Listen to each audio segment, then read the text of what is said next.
जय जगन्नाथ। चलतु फ्रेंड्स, आज गोटे नुआ आइटम लेकिन आसी आपण मन सांगे निहाती। आज आइटम बहुत बढ़िया है। कैमरा देख आज कौन कौन है आइटम देखो। गोटे थाली भात, पनीर, बीन्स, आलू, फुलकोबी सब पड़ी खुरमा। यहाँ हूँ आम नवरत्न खुरमा। यहाँ देखो चिकेन तरकारी देखो चिकेन। यहाँ आम प्रतिदिन घंटा घंटी जो तरकारी घंटा घंटी तरकारी। चलतु खाइबा आज केमी खाना टेस्ट कर देखा। यही आइटम सब पूरा आसला डली किचन रू। डली निजे बनई केमी लगुच खाइबा टेस्ट कर बतेबा। चलतु स्टार्ट करवा आज खाइबा। फास्ट आराम करिया चिकेन रू। देखो चिकेन जूस टे पकईदेली।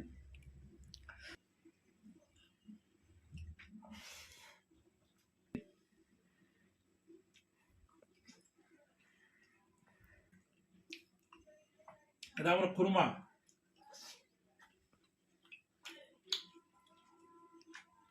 खुरमा भी बहुत बढ़िया है। घंटा घंट तरकारी।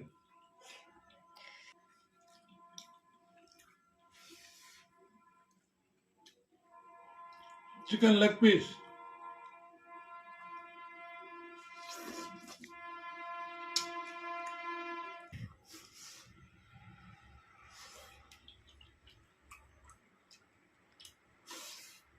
वीडियो आप लास्ट में देखा धन्यवाद। आज खाଇବା केमी कमेंट बॉक्स में मतामत देवे। रहुची जय जगन्नाथ। आप दिन शुभ मंगलमय हो।